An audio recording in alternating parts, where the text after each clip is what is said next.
अरे पूजा, तुम आज इतनी दुखी क्यों हो? क्यों रो रही हो बेटा? सर, आज ये सुबह से रो रही है और ऐसे ही फूट फूट कर रो रही है। पता नहीं इसे क्या हो गया है।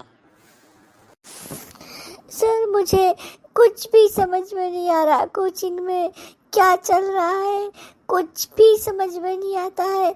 मुझे लगता है मेरे से नहीं हो पाएगा, मैं नीट को नहीं निकाल पाऊंगी। सर, समझ में तो मेरे को भी नहीं आता, लेकिन मैं इसके ऐसा रोता नहीं हूँ। मैं कोई रोतलू नहीं हूँ। देखो बेटा, आपको एक काम करना चाहिए कि आपको सेल्फ इवोल्यूशन करना चाहिए। क्या आप वाकई में जो पढ़ रहे हो उसकी पूरी प्रैक्टिस कर रहे हो? यदि नहीं कर रहे हो तो फिर अच्छे नंबर भला कैसे आएंगे? आप अपने आप को ब्लेम मत करो। आप ये देखो कि आप कितना मेहनत कर पा रहे हो। जितना मेहनत करोगे उतना अच्छा रिजल्ट आएगा। सर, बात तो वही है ना कि हम मेहनत नहीं कर पा रहे हैं क्योंकि हमारे पास टाइम ही नहीं है। सुबह से आप पढ़ाते हो, शाम तक आप पढ़ाते हो और फिर बोलते हो पढ़ लो पढ़ लो पढ़ लो। कब सोएंगे, कब खाएंगे, दूसरे काम करेंगे, है ना? आप समझते ही नहीं हो, हम बच्चे हैं और हम दिल के सच्चे हैं और अकल के कच्चे हैं। सर, मुझे समझ में नहीं आता है कि मैं कैसे फिजिक्स पढूं, कैसे मैं केमिस्ट्री पढूं, कैसे मैं बायोलॉजी पढूं। बायोलॉजी में मैं भूल जाती हूँ, केमिस्ट्री में मुझे कुछ याद आता नहीं है और फिजिक्स सर के ऊपर से जाती है। अब आप ही बताओ कैसे नीट निकलेगा भला। देखो बेटा, सबसे पहले मन का डर बाहर निकालो। और यदि बायोलॉजी में अच्छा करना है तो एनसीईआरटी पढ़ो। एनसीईआरटी बेस्ड खूब सारे क्वेश्चंस लगाओ। बायोमेंटर्स के क्वेश्चन सबसे अच्छे होते हैं, उनको लगाओ बार बार। और केमिस्ट्री के लिए एक काम करो कि फिजिकल केमिस्ट्री के सारे फॉर्मूले कॉपी में लिखो, उनको बार बार रिवाइज करो। साथ में जो इंपॉर्टेंट वैल्यूज हैं उनको रिवाइज करो। फिजिक्स के लिए रोज सुबह एक फार्मूला बुक बना लो। रोज सुबह 5 फार्मूले देखो, उन्हें रिकॉल करो। और साथ में ऐसा करो कि एक फार्मूले पर बेस्ड कम से कम 5 क्वेश्चन लगाओ। तो ऐसे आपकी पकड़ मजबूत बनेगी। हर चीज को बेटा शुरू करना पड़ता है। तो सर, मैं बायोमेंटस के नोट से पढ़ लूँ और बायोमेंटस का जो टेस्ट सीरीज शुरू हो रहा है उसको मैं ज्वाइन कर लूँ क्या सर? टेस्ट सीरीज तो मैं भी ज्वाइन करूंगा क्योंकि उसमें सबसे इम्पोर्टेंट क्वेश्चन दिए जाते हैं और ऐसे क्वेश्चन डायरेक्ट एग्जाम में आते हैं।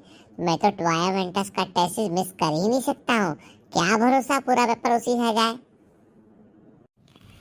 देखो बेटा, बायोमेंटस का टेस्ट सीरीज बहुत अच्छा है। तुम लोग उसे ज्वाइन कर लो और टेस्ट को दो, क्योंकि उससे ऑल इंडिया लेवल पे कंपटीशन तुम्हें मालूम चलेगा। और दूसरा है कि इम्पोर्टेंट क्वेश्चन तुम्हारे पास आ जाएंगे और कोई बहुत महंगा भी नहीं है, तो तुम ज्वाइन कर लो। पर दुखी मत हो, कम से कम तुम कोशिश तो करो। कोशिश करोगे तो जरूर जीतोगे एक दिन। ठीक है सर, मैं बायोमेंटस का टेस्ट सीरीज में ज्वाइन कर लेती हूँ और इसके अलावा मैं एनसीईआरटी पर पूरा फोकस करती हूँ और सर लोग जो बोलेंगे वैसे पूरे क्वेश्चंस लगाऊंगी मैं। पर सर, हो जाएगा ना पक्का मेरा नीट में सिलेक्शन? आप बताइए ना प्लीज़। अरे हो जाएगा तेरा। तू कभी मेरे बारे में तो सोचा कर। देख, मुझे यूं ही कॉन्फिडेंस रहता है। मैं तो सोचता हूँ कि बायोमेंटस को पूरा मैं फॉलो करूँ। उसके फोकस पेज के फ्री के लेक्चर्स देखता हूँ मैं, जो यूट्यूब पे आते हैं। साथ में टेस्ट सीरीज ज्वाइन कर लेता हूँ, उसके क्वेश्चंस लगाता हूँ मैं। तो क्यों नहीं होगा सिलेक्शन? आता तो एग्जाम में क्वेश्चन ही है ना यार। बिल्कुल सही बोला बंटी। क्वेश्चन ही आते हैं एग्जाम में। जितना क्वेश्चंस की प्रैक्टिस लगाओगे उतना एग्जाम के पास पहुंचोगे। और बायोमेंटस के क्वेश्चन बहुत अच्छे हैं। तुम लगाओ क्वेश्चंस को, कोई दिक्कत आए तो तुम उनसे पूछ सकते हो या तुम मुझसे पूछ लेना, मैं तुम्हारी हेल्प कर दूंगा। हर बच्चा जो किसी भी कोचिंग में पढ़ रहा है वो बायोमेंटस की टेस्ट को ज्वाइन कर सकता है। मैंने पता किया है उसके बारे में। Sir, thank you very much. आपने मेरी प्रॉब्लम को सुना और प्रॉब्लम का सॉल्यूशन बताया। और सर, आप बेस्ट हो और बायोमेंटस भी बेस्ट है। और मैं कैसा हूँ? मैं बेस्ट नहीं हूँ क्या? बता। चलो, अब तुम घर जाओ, घर जाके रिवीजन करो, अच्छे से पढ़ना। तुम्हारे सर है ना, नितिन सर, वो कहते हैं ना, वक्त या तो बदल जाता है या फिर गुजर जाता है। तो गुजारो मत वक्त को, बदलने के लिए मेहनत करो। चलो, ऑल द बेस्ट।